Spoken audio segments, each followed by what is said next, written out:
వ్యసన విముక్తితో జీవన సాఫల్యం డ్రగ్స్ వినియోగ సమాచారం ఇవ్వండి ప్రతిజ్ఞ చేయించిన నగర పోలీస్ కమిషనర్ శంకభ్రత బాగ్చి. చెడు వ్యసనాలను దూరం చేయడం ద్వారా జీవనాన్ని సాఫీగా సాగించవచ్చని నగర police commissioner doctor Shankhabrata Bagchi పేర్కొన్నారు. మంగళవారం ఉదయం విజేఎఫ్ ప్రెస్ క్లబ్ లో విశాఖకు చెందిన ప్రజాపిత బ్రహ్మకుమారి ఈశ్వరి విశ్వవిద్యాలయం ఆధ్వర్యంలో వ్యసన విముక్తి ప్రతిజ్ఞ ఉద్యమ కార్యక్రమంలో పాల్గొని పోలీస్ కమిషనర్ పోస్టర్ ను కూడా ఆవిష్కరించారు. ఈ సందర్భంగా ఆయన మాట్లాడుతూ చెడు వ్యసనాల వల్ల ఎన్నో జీవితాలు నాశనం అయిపోతున్నాయని తెలిపారు. సమాజానికి కూడా చెడు వ్యసనదారుల వల్ల ఎంతో నష్టం ఏర్పడుతోందని, ఎక్కడైనా డ్రగ్స్ వంటి మత్తు పదార్థాలు వినియోగిస్తున్నట్లు విక్రయిస్తున్నట్లు సమాచారం ఉన్నట్లయితే తనకు వాట్సాప్ కు సమాచారం ఇవ్వవచ్చని, సమాచారం ఇచ్చిన వారి వివరాలు గోప్యంగా ఉంచడం జరుగుతుందని అన్నారు. సభాధ్యక్షత వహించిన బ్రహ్మకుమారిలు రామేశ్వరి, బీకే శివలీల మాట్లాడుతూ 10 కోట్ల మందితో వ్యసన విముక్తులను చేసే ప్రతిజ్ఞా ఉద్యమాన్ని దేశవ్యాప్తంగా బ్రహ్మకుమారులు చేపడుతున్నారని తెలిపారు. నషాముక్త్ భారత్ అభియాన్ మిషన్ స్పందన ఆధ్వర్యంలో చేపడుతున్న ఈ కార్యక్రమానికి దేశ ప్రధాని నరేంద్ర మోడీజీ మద్దతు ఎంతో ఉందన్నారు. ఈ కార్యక్రమంలో బ్రహ్మకుమారి కేంద్రాల ఇన్ఛార్జీలు BK Sasikala, railway new colony, BK Satyavathi, MBP BK Shantilatha, Shantipuram narco control zonal bureau NCB Pankaj Kumar, Brahmakumari Jayalakshmi Srikakulam తదితరులు పాల్గొన్నారు. అనంతరం ముఖ్య అతిథి చెడు వ్యసనాలు లేని భారత్కు అంతా కృషి చేస్తామనే ప్రతిజ్ఞ చేయించారు. లేదా ఒత్తిడిలోనైనా నేను ఎలాంటి మత్తు పదార్థాలను ఉపయోగించను. నా కుటుంబం, స్నేహితులు మరియు సమాజాన్ని వ్యసనాల నుండి రక్షించేందుకు నా వంతు పూర్తి ప్రయత్నం చేస్తాను. వ్యసనాలకు సంబంధించిన భారత ప్రభుత్వ అన్ని చట్టాలను పాటిస్తాను. నా పరిసరాలను పరిశుభ్రంగా మరియు వ్యసన రహితంగా ఉంచుతాను. మా భారత్ వ్యసన రహిత భారత్. వ్యసన అంటే ఒకవైపు మందు, మరోవైపు మత్తు పదార్థాలు. ఇంకొకటి కూడా ఉంది, నికోటిన్, పొగాకు సంబంధించిన సిగరెట్, బీడీ, ఖైనీ, పాన్ మసాలా అవి. ఈ వ్యసన వల్ల ప్రతి సంవత్సరం మన రాష్ట్రంలో, మన దేశంలో, మన ప్రపంచంలో చాలా మంది చనిపోతున్నారండి. మరోవైపు చాలా మంది జబ్బులతో బాగా ఇబ్బంది పడుతున్నారండి. ఇంట్లో కానీ ఆసుపత్రిలో కానీ. మన శరీరంలో ప్రతి అవయవం ఈ వ్యసన వల్ల నష్టపోతుంది. దానివల్ల చాలామంది నష్టపోతున్నారండి. ఇప్పుడు ఒక వ్యక్తి ఒక కుటుంబంలో మందుకి, లేకపోతే మత్తు పదార్థాలకు, లేకపోతే అది వ్యసన వల్ల ఆయన పనిచేయలేరండి. వ్యాధులు వస్తాయి. ఆ వ్యక్తి తరచుగా ఆ కుటుంబంలో ఒకే ఒక సంపాదిస్తున్న వ్యక్తి, ఆ వ్యక్తి ఇలా మారిపోవడం వల్ల ఆ కుటుంబం పరిస్థితి ఏంటి?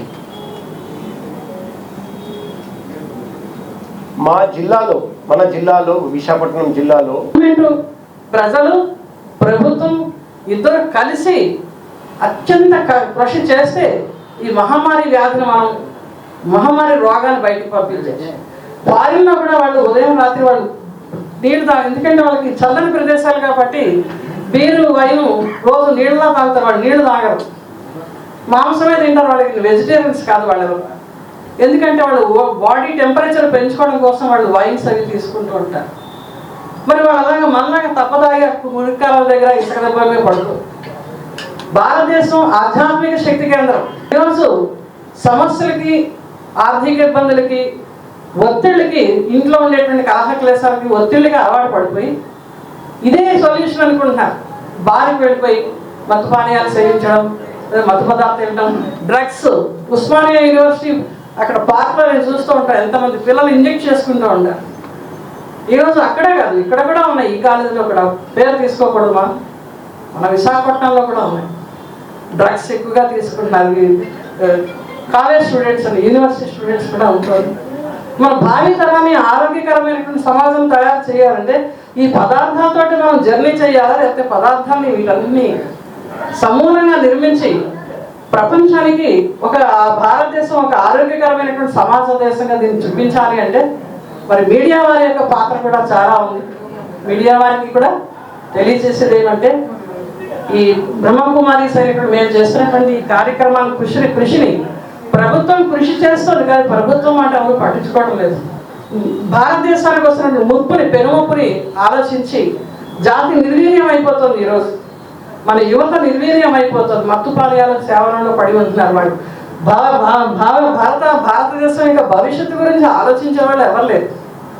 సీనియర్ సిటిజన్స్లో సిన్సియారిటీ లేదు. ఈ పిల్లల్లో మరి భవిష్యత్తు యొక్క ఆలోచన లేదు. ఈ విధంగా మరి అందరూ కూడా వృద్ధులు, బాలురు, మహిళలు, యువకులు, మీడియా అందరూ కూడా కష్టపడి పనిచేస్తే ఈ మహమ్మారి రోగాన్ని మనం పారద్రోలగలుగుతాం. మనసు అండి.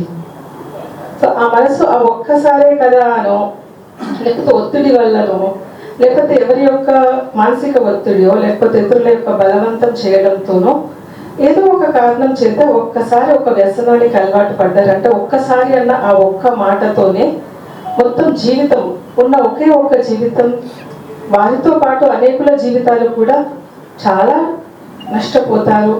ఒక రకంగా చెప్పాలంటే నాశనం అవుతారు. అయితే వ్యసనాలు అంటే కేవలం డ్రగ్స్, డ్రింక్ ఇది మాత్రమే కాదండి. ఈ రోజుల్లో మనం మొబైల్ చూస్తుంటాం, అధికంగా వాడుక ఉన్నది, తర్వాత బెట్టింగ్స్ చేయడం ఉన్నది, అశ్లీలమైనటువంటి వీడియోస్ చూసి దాని కారణంగా అత్యాచారాలు పెరగడం, ఇలా రకరకాల వ్యసనాలు ఉన్నాయండి. ఈ అన్ని వ్యసనాలకి ఒకటే కారణం అండి, మనసు. సో బ్రహ్మకుమారీస్ ఏదైతే రాజయోగం నేర్పిస్తున్నారో ఆ రాజయోగంలో మనస్సును మన ఆధీనంలో, రాజా అంటే కింగ్, సో మనస్సును మన ఆధీనంలో ఎలా ఉంచుకోవచ్చు, కర్మేంద్రాన్ని ఎలా ఆధీనంలో ఉంచుకోవచ్చు అన్న ఆ పాత్ర దగ్గర బ్రహ్మకుమారీస్ కార్యం చేస్తున్నారు. సో మీకు రిజల్ట్స్ చెప్తే ఆశ్చర్యం అనిపిస్తుంది.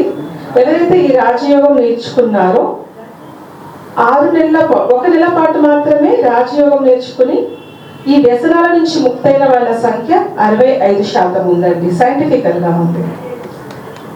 అదేవిధంగా 1 సంవత్సరం పాటు పూర్తిగా మానేసిన వాళ్ళ సంఖ్య 84% ఉందండి. ఏ ఆసుపత్రికి వెళ్ళినా మినిమం లక్షలాది రూపాయలు బిల్లు కట్టాలి. మరి అది సామాన్య మధ్యతరగతి ప్రజలు, జర్నలిస్టులు దాన్ని బిల్లు చెల్లించడం కష్టం. కార్పొరేట్ ఆసుపత్రికి వెళ్ళి జాయిన్ అయిన తర్వాత 10 లక్షలు లేకపోతే బిల్లు అటు పంపించదు. లేదా ఒత్తిడిలోనైనా నేను ఎలాంటి మత్తు పదార్థాలను ఉపయోగించను. నా కుటుంబం, స్నేహితులు మరియు సమాజాన్ని వ్యసనాల నుండి రక్షించేందుకు నా వంతు పూర్తి ప్రయత్నం చేస్తాను. వ్యసనాలకు సంబంధించిన భారత ప్రభుత్వ అన్ని చట్టాలను పాటిస్తాను. నా పరిసరాలను పరిశుభ్రంగా మరియు వ్యసన రహితంగా ఉంచుతాను. మా భారత్ వ్యసన రహిత Bharat. Hi viewers, Vizag vision channel ని సబ్స్క్రైబ్ చేసుకోండి. మా ఛానల్ అందిస్తున్న జాతీయ, అంతర్జాతీయ స్థాయి వార్తా విశేషాలు, నోటిఫికేషన్స్ కోసం ఇక్కడ కనిపిస్తున్న బెల్ ఐకాన్ ని క్లిక్ చేయండి.